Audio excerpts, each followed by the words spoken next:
Anin Buju, greetings everyone. We're going to be taking a look today at one of the foundational ideologies that is greatly impacting the land, the earth, all our relations, as well as Indigenous peoples. And our focus today is going to be on how this ideology that comes from Western colonization, or is a part of Western colonization, I should say, we're going to be focusing on the colonization of so-called nature, and we'll talk about why I'm putting nature in quotation marks here in a little bit. And we're going to talk about the colonization of nature because the ideologies that go into the Western colonization of nature are very similar to the ideologies that go into the Western colonization of tribal peoples. So let's take a look at what we're talking about here. There's going to be cultural critiques. This might make people uncomfortable. We're going to work through those cultural critiques from that traditional Indigenous perspective, coming from Indigenous cultures really around the world that share very similar values, very similar worldviews on this topic. And then we're going to shift, and our third part, we're going to have several parts here. The first part is going to be taking a look at some of the ideologies. The second part will dig a little deeper into those ideologies of colonialism. And then the third part will take a look at Indigenous philosophies and ideologies about how we are to live with the other beings on this planet, including things like the democracy of species and others that are derived from traditional ecological knowledge. So that's where we're at. So let's get started. So I call this Havin Nunavut, Shakin, Bacon, and Dissecting DesCartes Indigenized Science. And I hope that'll become clear exactly why I'm calling that by the end of this presentation. First part I want to take a look at is Western beliefs in the colonization of, again, quote-unquote, nature. And I want to draw on a quote from Derek Jensen in his book, The Myth of Human Supremacy, in which he points out, and he does in many of his other works too, that unquestioned beliefs are the real authorities of any culture. Essentially, how we see the world, what we believe is true of the world, when we don't examine those, when we just take those for granted, which all cultures do, is what cultures are based on. We're based on shared common cultural beliefs and ideologies, even if individuals within those cultures may differ as to exactly how those are interpreted out. The definition of cultures is that we share common beliefs and ideologies. Again, individuals vary, but the overall cultural theme is one that brings people together into a cohesive cultural unit. So we're going to be taking a look at some of the unquestioned beliefs, unquestioned Western beliefs that have brought about the colonization of nature. One of the biggest foundational principles, and I remember this from all the way back in an environmental philosophy class I took as an undergrad. That's when I first learned about it in the 90s. The Great Chain of Being is a Western philosophical concept that's rooted in Christian ideology, and it essentially orders, well, you could say the universe, but at the time that this was being postulated in, I don't know, about the 1500s, 1600s, maybe even a little bit earlier, there were various forms of this being discussed. When this was being postulated, you know, the earth was the known universe for the Christians at that time, and it ordered the earth in a big hierarchy, as large-scale societies will do. Everything becomes a hierarchy in a city-based society or a civilization. That's one of the defining traits of city-based societies, are these hierarchies, and that applies to the religious institutions of civilizations as well. So there's this hierarchy, this great chain of being that orders the world, and at the very top, we have God and the angels. Again, this is in the Christian belief system. Just below God and the angels, we have humanity. We have birds below humanity, animals below them, plants, earth, and at the very bottom, we have hell. This is a hierarchy of superiority and inferiority. It's based largely on the concept of spirit. God, of course, is the ultimate embodiment of spirit in Christian ideology, and the angels are pure spirit. Humanity, we'll get to in a second, and birds too, because they're a little more complicated. But animals, plants, earth, those three are all considered as not having spirit, as lacking the spirit that is a part of God and the angels, and as we'll see in a second, of humanity as well. And then, of course, we have hell, the worst place that you can imagine, at the very bottom of the scale, the great chain of being. Humanity is, in Christian ideology, part animal and part spirit. And you'll see so much, of course, discussion in Western thought about the human struggle to struggle against the animal nature and live to the better human nature. And that comes right back to this kind of great chain of being ideology that comes out of Christianity. And it's really interesting because it's like humans are part spirit. We can be divine if we want to, but we are also part animal. And the animal part of us is what is defined with all our bad behaviors, the behaviors we're trying to work against. Birds are considered not as inferior as animals, perhaps because they can fly in the air, so they're a little closer to God and the angels, but they're not quite as good as humans, but they're not quite as bad as animals, plants, the earth, and hell in this way. So I'd like you to just kind of there's a lot, we could talk about with this, but the basic idea I want to point out is the great chain of being formed people's thoughts, even to this day, where we order the world in this hierarchy of superiority to inferiority, and we separate humanity out as somehow special, different from all the other beings on this earth. Because we still to this day talk about struggling against our animal natures that are going to bring us down, and we talk about needing to become human instead of beastly. In fact, if you look at words like brutish or beastly or any of those other words that are associated with animal names, the brute is a beast, the beastly is a beast. All of these are meaning bad behaviors you don't want to engage in is what we usually use those terms to mean. So it's right in the English vocabulary. Now, what I find really interesting is the scientific revolution came along, and we tell ourselves in Western thought that scientific revolution overthrew religious superstitions and overthrew religious authority and really opened up the universe to be explored in this open way where people could think about things without being hampered by the authority of a religious authority or a governing church kind of idea.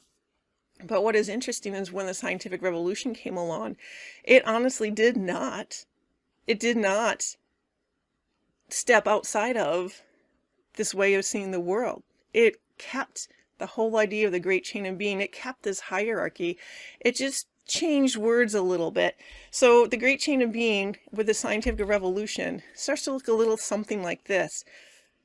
The scientific revolution removed God from the equation, and I don't mean that if somebody's a scientist, they don't believe in a God. Many scientists do, right? So I'm talking about the scientific study, the study in Western culture of science, that is the pursuit of truth in a way that tries to really get at the truth, not at what we want to see.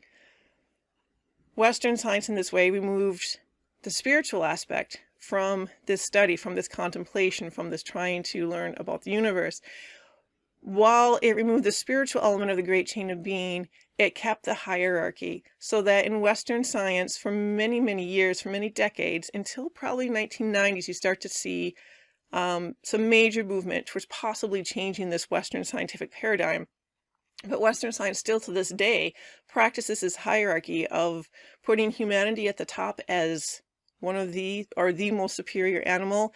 Predator animals are typically thought of as the next most intelligent, and again, this superiority, I should say, we go humanity, predator animals, prey animals, plants, and the earth is how Western science carried over the great chain of being to its perception of the world.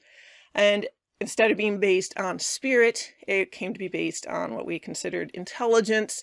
And of course, intelligence was defined as whatever humanity represented, and then all other beings were compared to humanity, as humanity being the standard for what intelligence should be, and what superiority thus should be. In this hierarchy, we tend to rate predator animals as more intelligent and therefore more superior to prey animals, and we rate animals in general as more intelligent and superior to plants. In fact, plants are usually considered as lacking completely in intelligence or sentience, and the earth itself is just hard, dumb rock that it's not even dumb, because you can't be dumb if you don't have sentience or intelligence. It's just a thing. This is contrary to many indigenous ways of looking at things, as we shall see. What is interesting with the recent, I would say in the last 100 years maybe, as industrialism came into the scientific way of seeing the world, and it has grown ever increasingly a influence in the Western scientific world, industrialism has. We have taken, in this scientific revolution, we've taken the spirit out of the equation, out of the great chain of being, out of this ordering of this hierarchy, and instead replaced it with machines. So even as we move into the future, we're arguing about whether or not we're going to have artificial intelligence. Many tend to think that we're eventually going to create machines that are more intelligent than humanity. Many have even argued that the future of humanity is transhumanism. That is where we transcend our human biology and become something other than what we are now. And many people talk about this as humanity fusing with machines to become even more superior on this planet. This is just another rendition kind of way of taking a look at the ideologies of Western civilization that both inform the Western scientific paradigm and the Christian paradigm that comes out of the great chain of being. And with the Christian paradigm, I do want to pause for a second and say we're going to talk about St. Francis a little bit later on because he was an exception.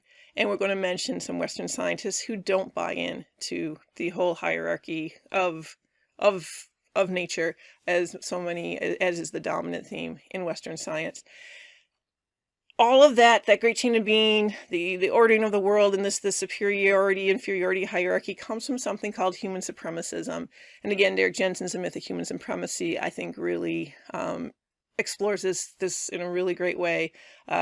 We used to talk about this, my mom and I, when I was younger in college and high school, whatever, and eventually we came up with the term superiority complex, that humanity has a superiority complex about itself. And then years later, when I came across Derrick Jensen's work and his use of the term human supremacy or human supremacism, I thought, yeah, that really works great too. So this is not my what I would depict as a perfect representation of my thoughts on human supremacism, but I think it can help get us into a good way.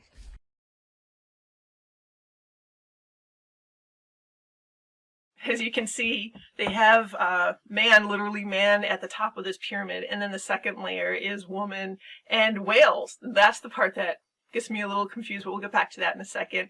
And each layer of superiority, inferiority on this pyramid, you can see, I think there's domesticated animals, and it keeps on going down till we get to like the very bottom with probably protoplasm and unicellular organisms and other beings like that. But the idea is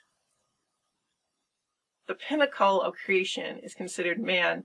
And then on the second layer, sometimes, whales and women are like, well, they exhibit intelligence too, but not as much as this human male that's up here. And what's interesting with that is, if we take a look back at Western cultural history, you find something called Cartesian dualism. And in that Cartesian dualism, which was promulgated by René Descartes, who was one of the founding fathers of Western science,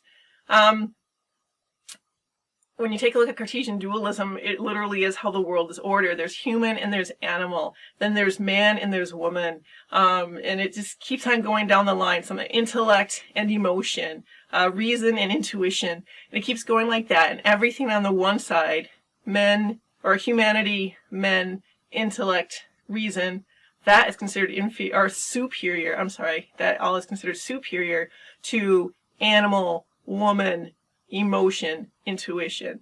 And this way of thinking really divided the world and helped inform Western scientific thought, because in order to think clearly, Western scientific thought would argue you need to forget your intuition, you need to move beyond your emotions, you need to be purely logical, purely reasonable, purely objective. And in this way, Western science disengaged itself from the world around it. Instead of being aware of its subjectivities, it essentially moved forward into saying we work best to be objective, So our best scientists are our most objective scientists without realizing that many of that same objectivity or presumed objectivity prevented the people from actually recognizing what their own cultural assumptions about the world were, such as the whole assumption of human supremacy. Of course, women for a long time were not considered intellectually sufficient to be engaged in things like science, but that was overcome as well. So there's a whole critique to go into with that as well. But anyway, the point here was that Cartesian dualism, which I don't have a slide for, that whole separating of the world into you're either this or you're either that, has helped inform the establishment of Western science as well, and its philosophy, its outlook on the world. It's also created a way in which we think in the world, just as a general thing in Western culture, that things have either got to be this or that. We don't think of a multiplicity of options. From many traditional Indigenous viewpoints, we think in terms of circles, right? So on the circle, there's a multiplicity of options. There's a multiplicity of things that happen. It's not an either or thing. There's a whole sphere of possibilities. In Cartesian dualism, it's either this or it's that. And that can keep us from really understanding what the world is about and from really moving forward. So we can say things like, well, we can either have large wind farms and large wind projects and nuclear power, or we can have coal. That's a dualistic option. There's a sphere of possibilities to choose from, right? And including conservation, right? Other sorts of things. So in other words, when we practice dualistic thinking, we exclude so much, whether we're thinking of options or we're thinking about the nature of the universe or we're thinking about other beings, we just exclude so much in that dualistic thinking. So speaking of Rene Descartes, he's really the one that was responsible in a great way for what we call the mechanistic universe, as well as Francis Bacon. Both of these men, Rene Descartes and Francis Bacon, were founding fathers of Western science. Francis Bacon was also very much involved with the Christian church, and in fact he was quite involved with the witch burning trials, where they were doing a lot of witch hunts and going after women who had more of the traditional tribal knowledge that remained in Europe. Women who had that traditional tribal knowledge were often termed a witch and burned at the stake for it, and Francis Bacon was very much involved with that. And interestingly, in a film called The Burning Times, they were talking about how this whole witch hunting thing that was being done by people like Francis Bacon, who were part of the scientific revolution as well as the Christian church, that it tended to be urban authorities going after rural people, particularly rural women who knew the woods and knew the plants and those sort of traditional tribal knowledge that came out of Europe and had somehow managed the several centuries of Christianization that had occurred. So Rene Descartes and Francis Bacon. Rene Descartes felt, and this is quoted right from him, that science should be a means by which humanity becomes, quote, lords and possessors of nature. Lords and possessors of nature, meaning science was supposed to be a means to which we learn to control nature for our own purposes, desires. Francis Bacon felt, and keep in mind, he was one of the witch hunters out there, he felt that we should torture nature's secrets from her, that's a pretty direct quote, in order to reveal her innermost secrets. And so this I really want you to kind of think about that. We have this between the two of them, Descartes and Bacon, founding fathers of Western science, this ideology, this idea that we should take control of nature and use nature for our purposes. And that not only should we take control of nature for our purposes, but in doing so, we need to torture nature, hurt nature, be cruel to nature in order to wrench the secrets out of her, tear the secrets out of her. So can you see this really a desire to control nature and a hostility towards nature? And keeping in mind that whole Cartesian dualism in which nature and women were considered in the same realm, whereas, humanity and men were considered in the same realm. So even though women are human, we get relegated to the inferior and we get associated in Western thought with nature, whereas men is considered separate and superior to women and nature. And so just think about that idea that Descartes, Bacon, represent and how influential that thought was, that nature should be controlled, and not only controlled but tortured, so that her secrets should be revealed, so that humanity, particularly men, could use that knowledge and that understanding for their own purposes, whatever they wanted to use it for. And keeping in mind that Bacon was a witch hunter going after particularly rural women who had that traditional tribal knowledge from Europe about the plants, about the woods, and so on and so forth. And you start to get a really interesting picture of where Western science as well as Christianity have melded together, separated, but yet also carried the same nuggets of ideology and cultural belief as each other, even as we move into the 21st through the 21st century here. One of the big issues or big ideologies that has informed not only the colonization of nature, but also the colonization of tribal peoples has been the Western notion of progress. Particularly, this is a notion that particularly emerged with the scientific revolution and the industrial revolution, right? If you look in the 1800s, you see so much of the same sort of, I can think of the word propaganda, I don't mean to use that word, but the same sort of discussion of what we are doing in terms of technological development, the same sort of value-based judgment of technological development in the 1800s. We see that same sort of value-based judgment in the 20th century and the 21st century. The idea is that progress is inevitable.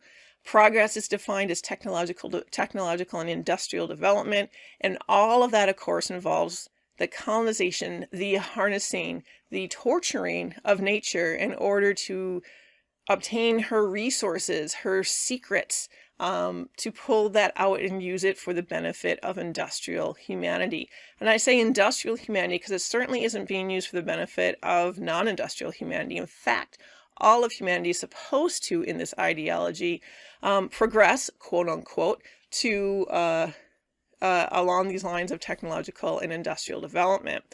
I want you to take a look at this picture here, because as you can see, we have this one, is you have that arrow in the background. You know, I put that arrow in, and then I use this other picture. That's a common kind of theme you see out there. But the arrow in the background represents the idea that progress is a very linear concept of time. It is thought of as everything in the future is in general getting better. Things in the past are primitive and undeveloped compared to where we are at today and where we are going in the future. So this essentially relegates the past to irrelevancy. It is no longer relevant, and it situates the future as a future that's going to be even more technologically and industrially developed than we are today. As part of this, we look at societies, and Western culture looks at societies in this way. So those societies that are associated with the past, like tribal societies, are considered irrelevant to today, like remnants of the past who exist in the modern world. Whereas in many traditional indigenous thoughts, time does not exist linearly. It is a cycle. It is cyclical. Cultures change through time. Some become city-based societies, for example, like the Maya did, and then they collapse. Those cities collapse and become small-scale societies or tribes again, and things kind of keep going through these cycles. The Hopi talk about the four worlds. I believe we're supposed to be in the fourth world right now, and they say in the past there have been societies who have developed, you know, crazy things, like even machines that fly in the sky, and those type of societies always separate themselves from nature and eventually destroy themselves because of that, while those who remain close to nature and close to the land, living from the land, they are the ones who have the most likely chance of surviving and continuing on to the next world. So again, the Hopi is another example of how they talk about cyclical time. I do need to stop here for a second and talk a little bit about what I mean by nature, because I keep needing to use that word and waiting for a good chance to talk about it. The English language is a very difficult language to talk about a lot of these concepts in, because so much of the words that we use to describe in indigenous thoughts, like our relatives, all beings that are out there, plant beings, animal beings, water beings, those are considered our relatives. In English, the word is nature, and nature is literally defined as something other than human. So it's really hard to say as we colonize nature, because really what I'm trying to say is as we colonize everyone, you know, ourselves, humanity included, but nature is, but it's really important that we understand that this colonial process doesn't just happen to humans, it is happening to all our relatives too, happening to all of nature. So I just want you to be aware that as I'm using that term nature or other similar terms like that, I'm stuck in the English language, and because it's the only language I know well, and two, because most of the audience out there, English is the only language, or one of the few languages that people know very well, right? So we're stuck in that communication form. But that very use of those terms, use of that language, helps to shape what we are talking about and how we are talking about it and how we think about it. So I just want us to be aware of that. Okay, so that aside, well, not really aside, that important tangent, moving on from that, I want you to also take a look here at this slide and notice how the evolution and development of humankind, what that is. See what do you notice with that when you take a look at it? One, just yourself, without any other thoughts, without me interjecting anything. What do you see with that image of what is considered the development, the evolution of humankind? What do you see? And then if you were to take this on and critique it from the perspective of saying we're going to analyze the presence of racism in Western ideology, what do you see? And then moving on from that, if I were to say we're going to analyze the presence of human supremacism in this image, human supremacism as, you know, a part of Western ideology, how it's present in this image, what do you see? Right? Okay. So if you were looking at this and you said, whoa, well, that's strange. One, it's linear. You know, it goes from left to right like all our timelines do. So this is based on the concept of progress. Things are constantly getting better. Things in the past are inferior to things in the present, and are considered inferior to things in the future. The lighting in this whole idea that those that come from the past, those that are considered less developed, less evolved, are dark. Those who are considered the most evolved and the most relevant, i.e. in the present or the future, they are very light. Not only are we talking about skin color, notice the black on the far left and the very light on the far right. We're also talking about hair color, the black on the far left and the very light brown on the far right. And of course, we didn't talk about analyzing sexism of Western ideology in this image, but this is all men, of course, too. Like, women don't count, but you know, that's another option that we could talk about at some other point. But the idea here is, one, because we're taking a look at how this is all a part, this colonization of nature is so many of the same ideologies that justify Western colonization of nature also justify colonization of tribal peoples. This tells us, and this is something that people get exposed to over and over again through schooling, through cultural images, and there's a film called Ancient Futures by Helena Norberg Hodge in which she interviews a young Ladakhi boy who's been sent to Western-style schools as his area and his traditional homeland is experiencing rapid Western development. In his Western schooling, he, in order to be taught this reading, you know, how to read English, the reading primer he's reading from extols and celebrates the industrial development of his country and talks about how people know, you know, we are bringing dams in, we're bringing this great engineering feats in, people no longer have to farm and they can move to the city and become, you know, have careers in the city. And it's all this subtle cultural conditioning. In that same way, these images and these sort of ideologies that we see depicted and represented here by the figures of that represent human evolution and development, this sort of drip happens to people all through their schooling and even on into adulthood, because it's everywhere in Western culture. This is thankfully changing. People are becoming more aware of how Western culture portrays lightness and darkness, of how Western culture thinks in terms of the past and the present, but that is still a huge, I mean, that's at the very beginning, and who knows where it will go. But this idea is here that those who are dark, those who come from the past, they are less superior, that is, they're inferior to those who are light and those who come from the present. Now, defining who comes from the past and the present in the Western mind, they do a little tricky trick in the Western cultural head that says, well, only industrially, technologically development societies that exist today are societies in the modern era. Tribal societies are remnants of the past, so they are not societies in the modern era. They're remnants of the past, but that's not true. Those tribal societies exist today. They are just as much modern societies as an industrial, technologically developed society, but Western thought relegates them to the past and thus relegates them to irrelevancy and inferiority. And in Western colonization makes it okay. It rationalizes the colonization of tribal societies, because it is said then that as we colonize these backwards, irrelevant societies that have not progressed to the modern day, those are not my words, and coming from the Western colonial perspective, as those tribal societies are colonized, it is actually an improvement for them. That's where the Western colonial thought comes in. Likewise, as we colonize nature and industrially and technologically develop it, we are actually improving nature. In fact, we talk about that. Is it improved land or is it wild land? If it's wild land, it's not worth as much as improved land would be. Improved land that has some sort of development on it, human development on it. So that all goes into justifying the colonization of both nature and tribal societies. And finally, with the human supremacism thing too, just the idea that the animal nature is in the past irrelevant, inferior to the human nature, which is at the front and striding forward to meet the future.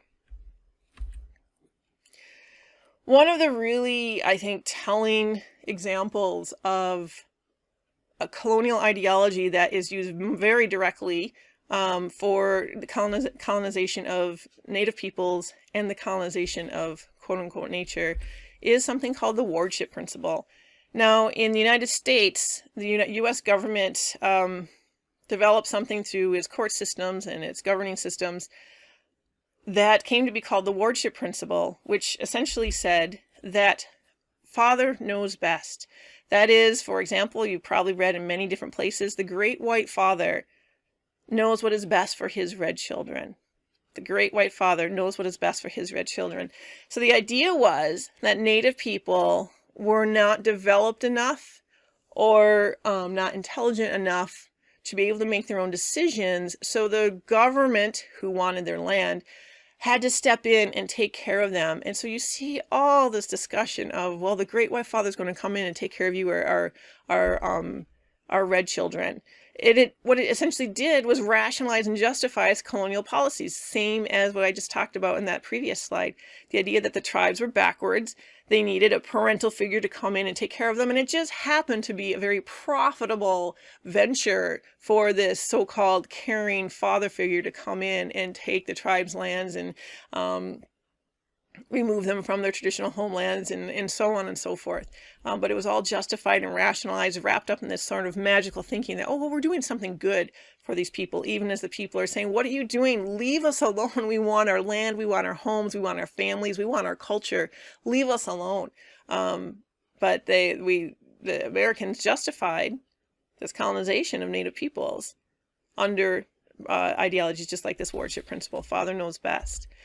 Interestingly, we use this same way of thinking when we talk about other animals in Western science. We talk about, well, scientists need to do studies in order to understand what will be best for this wolf population, what will be best for this forest, what will be best for, the brook trout in this stream. We are constantly, in Western science, putting ourselves, the trained scientists, into that great white father position. Father knows best, we'll figure out what we think is best, and then we'll do it. It is not the same thing as we'll see as traditional Indigenous thought, which sees those fish, which sees those wolves as relatives and as equals and as beings that deserve equal respect for their own right to sovereignty and self-determination. So the wardship principle, used to justify the colonization of Native American people and tribal peoples around the world, depending on whether it was Britain or, whatever European colonizing nation, they would use this kind of similar principles too. Well, we're doing what's best. We know what's best for these backward tribal people, or whether we're talking about how we relate in Western science to other animals and to plants, to the land, to quote unquote nature. This is something that'll be harder for some people to swallow, because I think some people will understand, of course, the first one, and there'll be maybe fewer perhaps who had already come to the conclusion with the second one. The third one, we use this term stewardship so frequently that we don't ever stop to think about what it really means. I even see so many tribal organizations and governments today using the terms, we are stewards of the land, without, people can't be understanding what that word really means. Because to be a steward means to be a great white father. To be a steward means to be a great white father. It means you put yourself in a position of authority, the position of a master gardener is really where this term of stewardship comes from. In Christian thought, this is in many ways a good thing. So in Christian thought, the idea was that God had placed us on this planet to take care of creation. Not every Christian believes this. Some kind of ignore that prerogative, but you'll find this, Pope Francis talks about how it's a sin to pollute creation. And he took his name from St. Francis of Assisi, who had a very indigenous way of looking at the world, and we'll talk about him a little later. But the Christian ideology, when it's come to caring for the environment, has been about being caretakers, about being the master gardeners looking after God's beautiful garden of creation, right? But the idea is, when you set yourself up as a gardener, you set yourself up as in control, in place of, in the Christian thought, in place of God. You answer to God, but otherwise you're the one in control. It's that same great chain of being idea. Even if you have a benevolent attitude to the garden you're tending, it still puts you up as the great white father, it still puts you up as the great master gardener. It does not recognize other beings as your equal. Instead, it puts you in the same position as saying, well, I'm going to sit here and ponder what I believe to the best of my knowledge is best for this piece of land, and then we're going to do what we need to do. So stewardship is really very much about taking charge and putting yourself in control, giving yourself the authority to have the right to manipulate the lives of other beings for their own good, for their own benefit. So this is the same great white father mentality that was used to justify the colonization of tribes. Well, we're going to figure out what's best for you because we know better than you do, and we do not see you as equals because you are considered inferior to us. So we're going to figure out what's best for you, and then we're going to implement it. The stewardship is the exact same concept as the stewardship, the exact same concept of wildlife and resource management.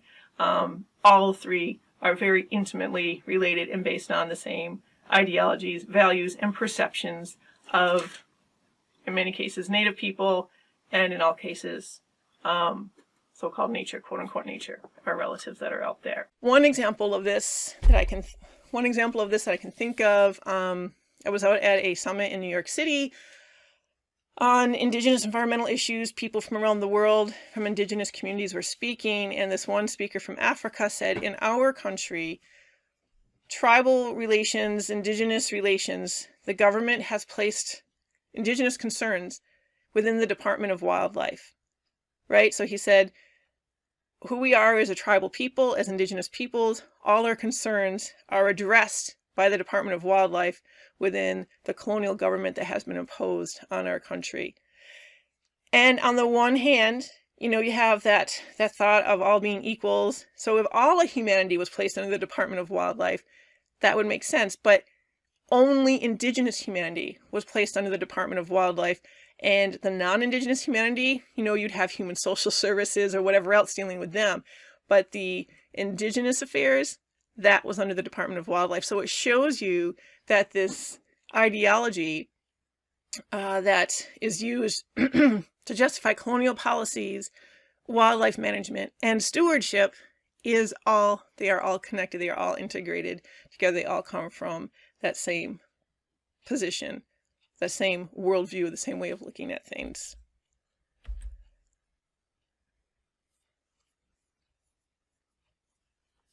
Here we have the definition of stewardship, just so people can kind of get an idea. Stewardship, first definition, the office of steward. This comes from the Oxford English Dictionary. First definition is the office of steward. Second definition is conduct of the office of a steward, administration, management, control. Right? Then there's an ecclesiastical definition, the responsible use of resources, especially money, time, and talents in the service of God. And you can read the rest of that. But key here is that second definition, that stewardship is the conduct of the office of steward, which means administration, management, control.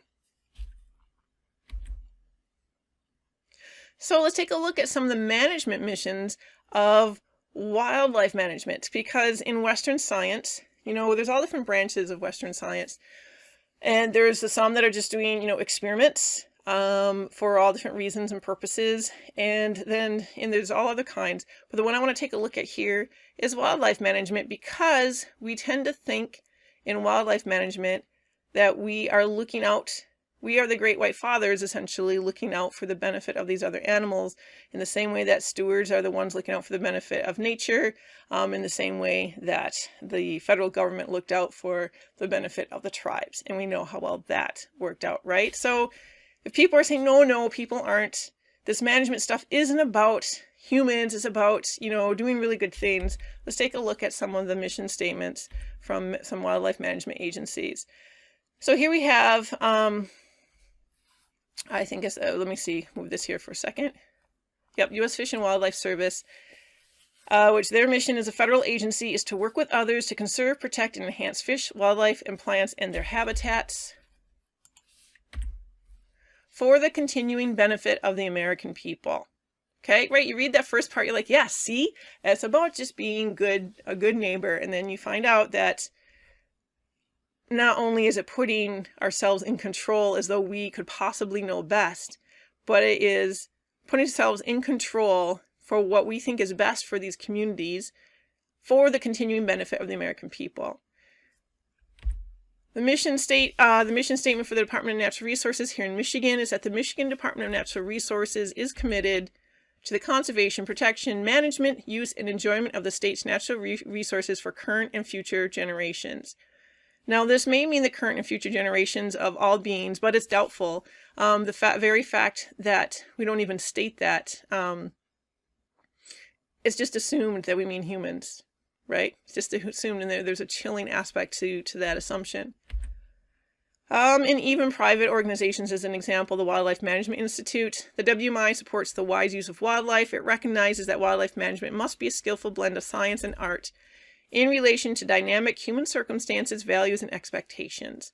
So one, not only do we set ourselves up in charge thinking that we can possibly figure out what we know best, we're going to talk about that in a second, but two, we say, well, we're in charge, we know what's best for these communities and these beings, and we're going to manage it and create certain conditions so that it is best, what we think is best for them, but always with the thought of how is it going to benefit us as human beings. We always bring it back to that. And two things that I think of there. One, I know there are biologists out there, like when we look at the wolf issue, who will say, well, as much as we may love wolves, we may have to kill wolves because certain human communities can only tolerate so much of a wolf population. So essentially we're saying, if there's hatred towards an animal, or there's dislike towards, a particular, whatever, other relative out there, non-human relative, then because that human community has problems with it, we're going to destroy whatever it is that human community has problems with it. Well, Hitler had a problem with the Jews and with people who were Jewish, and he said, I want to destroy them. And according to this way of thinking, that would be okay. It's okay to destroy what people have an irrational fear of. It's okay to destroy what people don't know, don't understand, and therefore hate. And I'm not sure we want to go that direction. In fact, I know I don't want us to be going that direction. And then the second thing is, even the very idea, whether it's stewardship or management, or of course the Great White Father policies towards the tribes, that outsiders, and in particular in relation to the colonization of nature, that as human beings, we can set ourselves up and say, we know what is best for wolves. We know what is best for this forest, for these buffalo, for these brook trout. Derek Jensen says in his books, that is such wrong-headed thinking. Because buffalo know best how to raise a buffalo. Forests know best how to raise a forest. Wolves know best how to raise wolves. Get out of the equation, right? We don't know as much as we think we do. And when we put ourselves in that position of an authority, whether it's as a steward or as a manager, we are assuming a mantle of understanding, knowledge, and skill that we don't have. We're assuming these godlike powers because we assume we have that because we're this perception is rooted in Western ideologies of placing humans as at the pinnacle of creation, as the superior ones on this planet. From traditional indigenous perspectives, that's all screwy. That's all messed up. Humans are not the ones who are the most superior on the planet. In fact, many indigenous traditions around the world talk about how humanity has so much to learn from the other animals, from our other relatives. We are the ones who are learning. We're not the ones who have enough knowledge really to understand much of anything. So there's some critiques of Western science that I think are really key to pay attention to that come from indigenous traditional thought. And you can find these in various ways, but here's a couple that I want to think of, or a couple that I want to point out. One is that Western science does not recognize other beings as possessing equal intelligence, emotion, or spirit. So from a traditional indigenous viewpoint, other beings do possess equal intelligence equal to humans, emotional states equal or more intense than humans, and spirit. This is not about who has more or who has less. This is about recognizing that all beings have their own existence in the world, and we all come together on this circle as equals, bringing the different gifts that we all share, the things that we excel at, and those that we don't excel at, we learn about from others, that we all, as all beings and creatures of Earth, we come together in the circle. But Western science doesn't recognize that. Another critique is that Western science does not see the world as living. The world, unless you are going by the Gaia hypothesis, rocks are considered dead things. Trees are considered, if they're not, science understands them as living, but for the longest time, science just dismissed them as kind of inert living beings, or inert living things, I should say. In recent time, there's been a lot of really interesting studies going on in Western botany that is actually dovetailing with indigenous understandings that people from tribes have been trying to point out for, centuries to these colonial cultures, but people weren't listening, weren't understanding. So Western science as a general thing does not see the world as living. While it sees individual beings within it, it does not actually see the world as alive. So for example, many of us heard that term, Minawachoni, sorry, blanking on that. Minawachoni, or water is life. And everybody's like, yes, water is life. It's what gives us life. It's what we need, clean water to live. But there's a deeper meaning, cultural meaning, that comes from the Ochete Shakowin and what many people know of as the Sioux. Water is life. Minawachoni, if I'm saying that correctly, water is life means water is alive. Water is alive. So Western science does not see things that way. Traditional indigenous worldviews do. And traditional indigenous worldviews see this as a problem, because if you're not seeing it as a living entity, then you're missing out on a whole lot of truths and ways that we should be interacting with this entity, the way we should be living in the world. Because Western science overlooks much at it, in Vine Deloria Jr.'s words, it excludes a substantial amount of data in describing what is a living world, a living universe. Western science is also prone to groupthink, which many scientists are probably snorting at right now. They're listening and saying, well, that's not true. We're constantly critiquing each other. But there is a really strong emphasis on your reports, if they're going to be published, have to have peer review, which is good. Of course, you want people looking at things and helping to provide insight and that sort of stuff. But if something doesn't pass muster, i.e. breaks the paradigm, it is frequently rejected as, well, not legitimate science. So there is, if you want funding, if you want, your job to continue, you have to adhere to a certain Western scientific paradigm, or you may lose your funding or never get it in the first place, or even might lose your job. And this has happened to scientists in the 1980s and 90s who started talking about the sentience of plants. What's happened to archaeologists who start talking about how, people have been, there's evidence of people who've lived in North America for far longer than, 12,000 years. It happens to people who don't conform to the accepted Western scientific way of seeing the world. They lose funding, they don't get funding, their careers get damaged. Despite these limitations, Western science doesn't just say, well, this is what we know so far, this is what we know from our perspective, which we understand is limited because we have these set guidelines. Western science says we know it all. If we don't know it all, we're going to know it all, right? It professes to accurately describe the known universe, and it denigrates other cultural perspectives as superstitious, primitive, or inexpert. So if you are not a Western-trained scientist trying to understand something, you're tee-heed at, ridiculed, eyes rolled at. You're not given legitimacy or credence within most of the culture of Western science. Even though it's obvious that Western science has its limitations. Western science can do amazing things, right? It really can find amazing things, and the dedication to trying to find those things is absolutely awesome with a lot of Western scientists. But when it rejects out of hand perspectives and experiences that come from other sources, it is rejecting potential and possible truths that it can't even measure because of its, established guidelines. It has a certain way of getting to understand truth in the world, but it's a limited way of getting to know truth in the world, but yet it has an arrogance to assume it isn't limited, that is the only way to know truth in the world. And that's where the issue, one of the big issues can lie with the ideology of Western science. Vine Deloria Jr., a great and well-respected thinker in Indian country, this is a quote from one of his books. Science and technology reign today as the practical gods of the modern age. They give us power to disrupt nature with little real insight into how it functions. So when you don't see the world as living, when you see other beings as inferior to human beings, you can't possibly understand that world. Yet Western science assumes that it can, just like the U.S. presidents assumed they didn't know anything about tribal cultures, but they assumed they could figure out what was best for them. And that both, whether we're talking Western science or U.S. presidents and the U.S. government and its colonizing of tribal peoples, whatever was best for quote-unquote nature, whatever was best for tribal peoples, always ended up somehow benefiting the colonial society, at least in the short term.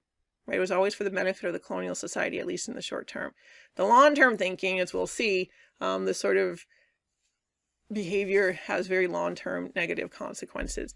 And the idea that science and technology reign today as practical gods is a really important thing, because even though science has been attacked by the conservative right, many people then look to science on the more liberal left almost as a religious priesthood.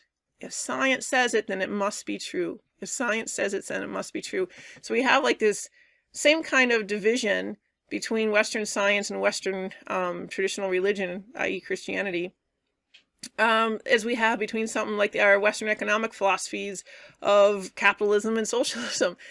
They're different, but they're really two sides of the same coin. They're still based on the same concepts of the world. They're still based on the same kind of values. They're so similar to each other when you're coming from an Indigenous perspective that the differences seem minimal. The differences seem as though there's not really much to get into such a fuss about, right? Because they are both having the same perception of the world, both having the same kind of impacts on the world as the other always has. But yet, they both look to science and religion, whatever group they're in, people look to them as the experts to tell them how to think about the world. From an Indigenous perspective of science, every individual's perspective of the world counts. It is your individual experience with the living world that helps you on your journey towards understanding the truth of the universe. It is something we all have an opportunity to do.